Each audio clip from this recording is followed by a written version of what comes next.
Iran और Israel के बीच छिड़ी जंग अब थम चुकी है। दोनों देशों की जंग में उस वक्त अमेरिका की भी एंट्री हो गई थी जब राष्ट्रपति ट्रंप के आदेश पर अमेरिकी बमवर्षक विमानों ने ईरान के 3 परमाणु ठिकानों को निशाना बनाया था। हालांकि पिछले 2 दिनों से कई चीजें तेजी से बदली हैं। पहले जहां मिसाइल और ड्रोन हमलों के सायरन सुनाई देते थे, अब वहां जंग में हुए नुकसान का आकलन किया जा रहा है। इस जंग में ईरान और इजराइल के रिहायशी इलाकों को भारी नुकसान पहुंचा है।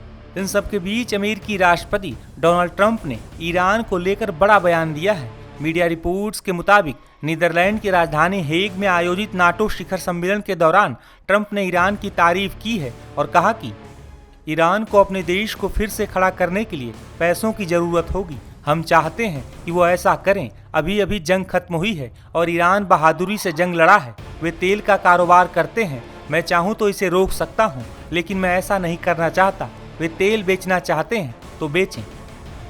बता दें कि अमेरिकी राष्ट्रपति ट्रंप का ये बयान ईरान के लिए काफी राहत भरा साबित हो सकता है। दरअसल ईरान पर अमेरिका ने पिछले कुछ वर्षों में कई तरह के प्रतिबंध लगा रखे हैं। हालांकि अब ट्रंप के बयान से ये साफ हो गया है कि अमेरिका ईरान को कई प्रतिबंधों में ढील दे सकता है। वहीं ईरान इजराइल के बीच युद्ध रुकने के बाद कई दावे किए जा रहे हैं, लेकिन ईरान के रुख ने पहले इजराइल और फिर अमेरिका को भी चौंका दिया था। इस समय अमेरिका का जो है फेस है वो डाउन होता जा रहा है।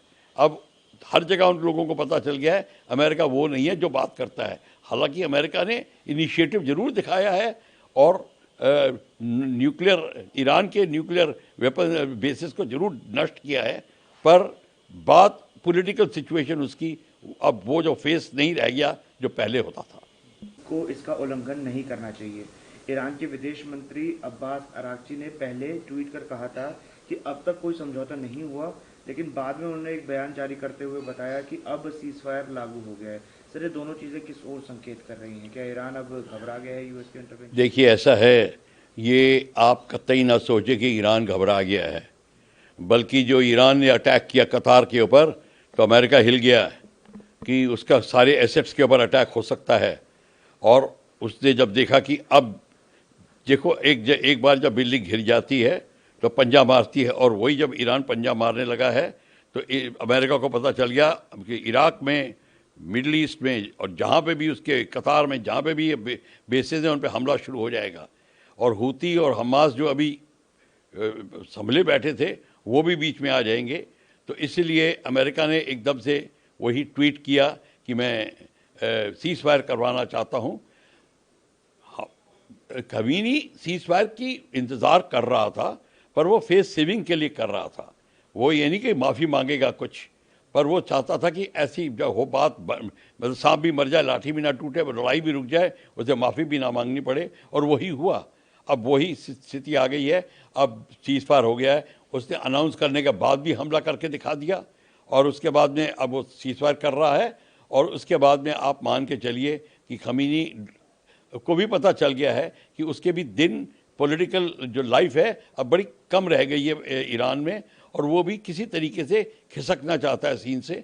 तो वो भी बहाना ढूंढ रहा था, तो उसको भी बहाना मिल गया है। तो ये है असली गेम। ये मत सोचिए कि ईरान डर गया है। हाँ, ईरान का नुकसान ज़्यादा हुआ है, ये मैं मानता हूँ, पर वो डरा नहीं है। अब सीज़ फायर हो गया है। उसने अनाउंस करने के बाद भी हमला करके दिखा दिया, और उसके बाद में अब वो सीज़ फायर कर रहा है। और उसके बाद में आप मान के चलिए कि खमीनी को भी पता चल गया है कि उसके भी दिन, पॉलिटिकल जो लाइफ है अब बड़ी कम रह गई है। ये अच्छी बात है। मैं समझता हूँ भारत भी इसको वेलकम करेगा, पूरी दुनिया इसको वेलकम करेगी। ये बहुत अच्छा इजराइल के लिए अच्छा है, ईरान के लिए, लोगों के लिए अच्छा है, मिडिल ईस्ट के लिए, पूरी दुनिया के लिए अच्छा है। इससे पहले कि ये और बढ़ जाता और वर्ल्ड वार 3 हो जाती और उससे बर्बादी और कत्लो गारत दुनिया भर में होता, क्या फायदा? उससे अच्छा है अगर किसी किस्म का सीज फायर कोई एग्रीमेंट रीच हुआ है, तो ये इसको हमें सबको इसका वेलकम करना चाहिए। मैं समझता हूँ भारत के लिए दोनों, ईरान और इजराइल दोनों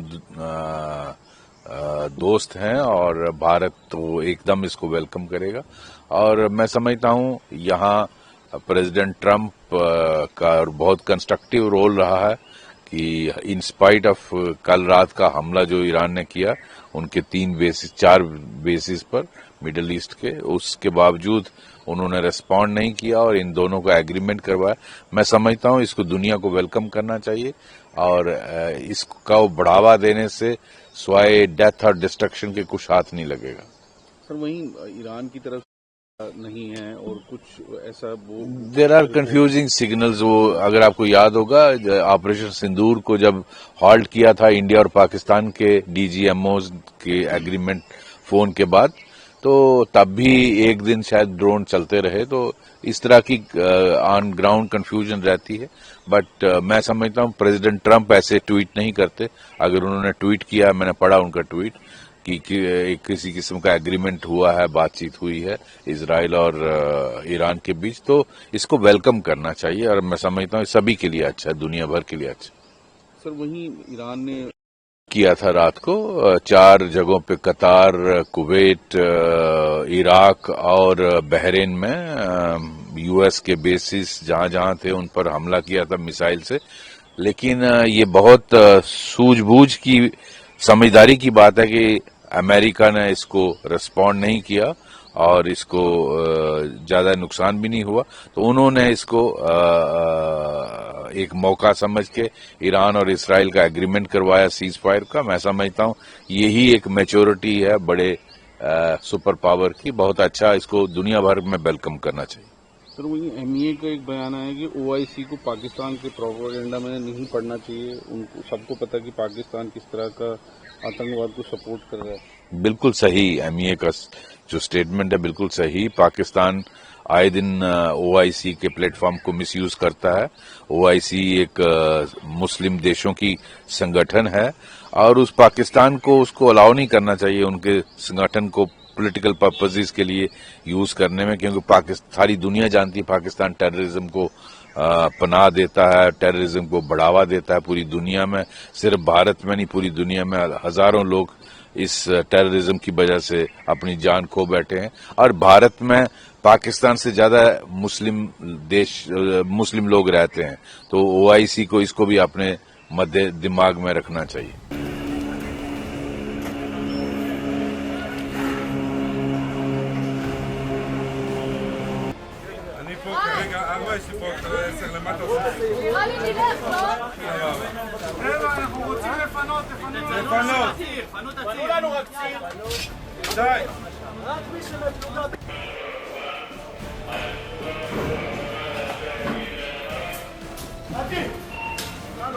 למעלה, בקומה השנייה.